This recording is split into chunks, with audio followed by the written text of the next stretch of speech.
So you already mentioned this, but on the personal side. So I'm a business owner. Obviously, I'm offering up my goods or services, my spare capacity onto the BarterPay system, a barter system.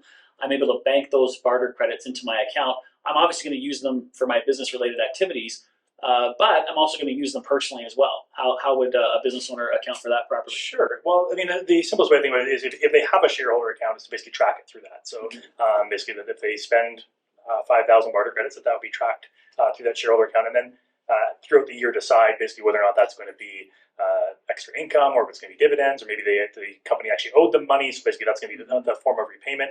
And then the other alternative is obviously that as the shareholder, you could repay that amount back to the company, which I think that might be something that you'd be good at covering in terms of that. So. Absolutely.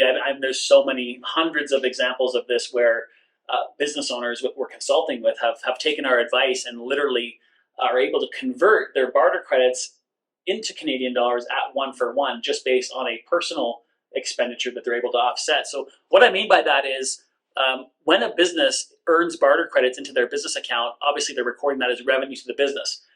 But the fact is, over here in their personal life, they're making a lot of buying choices. Maybe it's a home renovation, or buying a new vehicle, or buying clothing or jewelry, or whatever the case may be, their hobby, whatever it is.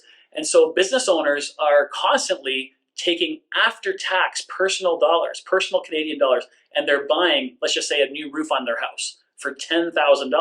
Well, when they take that after-tax personal cash and they go and spend it with their roofing company, is there a guarantee that the $10,000 cash that they give to the roofing company for their roof, is there a guarantee that that roofing company is going to take that $10,000 in money and spend it back in their own business, in the purchaser's business? Absolutely not. In fact, they might even take that money and spend it with someone else that's your competitor, and so or that's their competitor. So at the end of the day, when a business owner can actually keep their personal after-tax Canadian dollars in their account, in their personal bank account, take barter credits out of their company account and go buy their personal roof, what they do then is they just take the same $10,000 cash that they were going to give to the roofing company, and they just write a check back to their own company and replenish that shareholder account.